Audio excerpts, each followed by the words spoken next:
Όχι, δεν θα κάτσω στο κρεβάτι μου όλη μέρα να βλέπω TikTok για να ξεχνιέμαι. Δεν θα κάτσω μπροστά από μια τηλεόραση να τρώω όλη μέρα για να ξεχάσω τον πόνο μου. Όχι, δεν θα κάτσω σε μια σχέση που με χτυπάνε και δεν με σέβονται. Όχι, δεν θα επιτρέψω σε κανέναν να μου πει την ιστορία της ζωής μου. Όχι, δεν θα κάνω μια δουλειά που συχαίνομαι.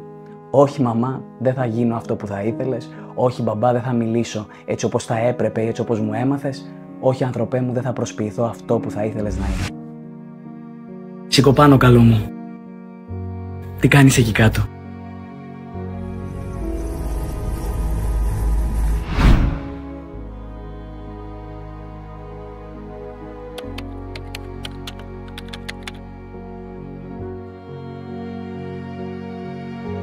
Είναι τα όχι που δεν είπες. Αυτά που έκανες ναι, τα όχι που καταπίεσες, που τα έκανες χαμόγελο ή συγκατάβαση στην ενοχή σου. Μήπως και χάσεις την εύνοιά τους, μήπως και τους απογοητεύσεις, μήπως και φανείς διαφορετικός εσύ στα μάτια του άλλου. Τα όχι που δεν είπες είναι τα ναι που μίσησες κατά βάθος. Τα όχι που δεν είπες είναι ο νευρωτικός σου ενήλικας στο σήμερα. Αυτά που σε έκαναν να συχτηρίζεις τους πάντες και τα πάντα, να μην μπορείς να ησυχάσεις μέσα σου, να λες πως οι άνθρωποι είναι ηλίθιοι και λίγοι. Εντάξει, οι άνθρωποι είμαστε και ηλίθιοι και λίγοι εκ φύσεως. Μα δεν φταίει αυτό που δεν έγινες αυτά που ονειρευόσουν. Δεν φταίει αυτό, δεν πειράζει που είμαστε ανθρωπάκια, έτσι είμαστε. Είναι που στενεύουμε οι άνθρωποι στο φόβο μας. Αυτό φταίει, στο πώς θα μας ήθελαν, στο πώς θα τη βγάλουμε καθαρή με τη λιγότερη προσπάθεια και το λιγότερο κόπο. Είναι που ψάχνουμε να μουδιάσουμε την ψυχή μας στο εύκολο και όχι να την δυσφορήσουμε στο δύσκολο και το αληθινό. Στα αληθινά ψηλώνει η ψυχή. Τα ευγενικά όχι δυσφορούν, μα δεν μας στενεύουν. Τα χαζά ναι είναι αυτά που μας στενεύουν, γιατί ενώ τα ευγενικά όχι έχουν γνώση μέσα τους, τα ναι, τα εύκολα ναι, δεν έχουν τίποτα. Όχι, δεν θα κάτσω στο κρεβάτι μου όλη μέρα να βλέπω TikTok για να ξεχνιέμαι. Δεν θα κάτσω μπροστά από μια τηλεόραση να τρώω όλη μέρα για να ξεχάσω τον πόνο μου. Όχι, δεν θα κάτσω σε μια σχέση που με χτυπάνε και δεν με σέβονται. Όχι, δεν θα επιτρέψω σε κανέναν να μου πει την ιστορία της ζωής μου. Όχι, δεν θα κάνω μια δουλειά που συχαίνομαι. Όχι, μαμά, δεν θα γίνω αυτό που θα ήθελες. Όχι, μπαμπά, δεν θα μιλήσω έτσι όπως θα έπρεπε ή έτσι όπως μου έμαθες. Όχι, άνθρωπέ μου, δεν θα προσποιηθώ αυτό που θα ήθελες να είμαι. Και όλα αυτά όχι με έπαρση, ούτε με ευκολία. Το ξέρω πολύ καλά πως μερικές φορές δεν είναι τίποτα στον έλεγχό μας. Δεν σηκώνονται τα πόδια μας, δεν ξυπνάει η καρδιά μας, δεν μπορούμε να πάρουμε ανάσα.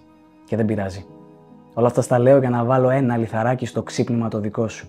Και έτσι, κάποια στιγμή βήμα-βήμα, με πειθαρχία, αγαπητική πειθαρχία προς τον εαυτό σου, στον έλεγχό σου να κινητοποιήσεις την ψυχή σου.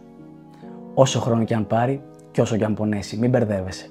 Τα όχι, τα ευγενικά όχι δεν είναι θυμωμένα. Γιατί δεν ψάχνουν να αποδείξουν τίποτα, ενώ τα ναι, τα καλοντημένα ναι, ψάχνουν σύγκρουση και αγωνία. Ψάχνουν πες μου ότι είμαι αρκετός, γιατί εγώ δεν πιστεύω ότι είμαι. Ψάχνουν τα καλά παιδιά που δεν αντέχουν τίποτα πραγματικά.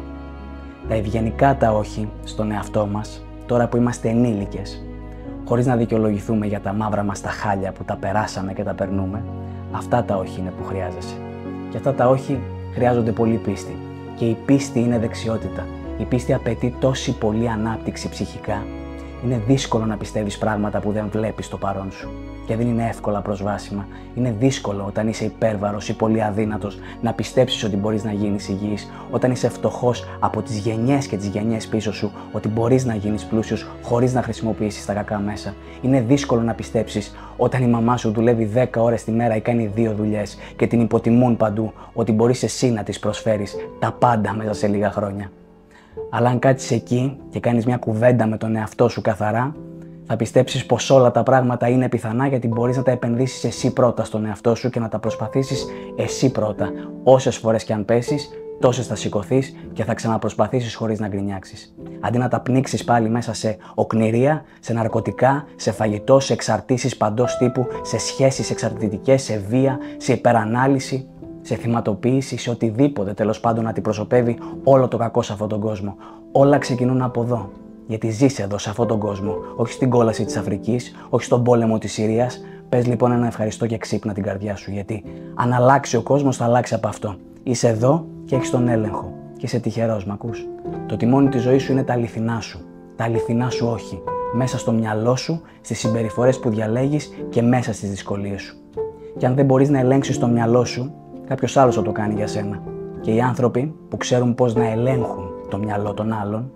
Είναι αυτοί οι άνθρωποι που τελικά, μέσα στη δική σου οκνηρία και την παραίτηση, θα ξέρουν πώς να κινούν τα νήματα στο φόβο, τον αρνητισμό, το άγχος, τη σύγκριση, και όταν τελικά δεν θα μπορείς να πάρεις ανάσα από αυτά, θα αποκτήσουν τόση μεγάλη πρόσβαση που θα σε κάνουν να είσαι απλά αυτό που θα ήθελαν. Μπορείς να πονέσεις είτε με τον έναν είτε με τον άλλον τρόπο. Ποιο πόνο διαλέγεις, τον πόνο να καταπιέσεις τον εαυτό σου για να σε αποδεχτούν, ή τον πόνο να είσαι ακριβώς εσύ, έτσι όπως μόνο εσύ ξέρεις το παρόν σου, και να υπάρξει η πιθανότητα να μην σε αποδεχτούν τελικά? Θες να γίνεις αυτός που είσαι στο πρώτο σου όχι προς τον εαυτό σου? Όχι, δεν θα συνεχίσω να μου συμπεριφέρομαι ως θύμα? Ή θες να σπάσεις σε 1000 κομμάτια σου στο κάθε σου ναι, για να μην απογοητεύσεις κανέναν? Διαλέγεις και παίρνεις, και αν δεν μπορείς ακόμα, το καταλαβαίνω. Χτίσε το δρόμο για να συμβεί. Με αγάπη πάντα. Να προσέχεις.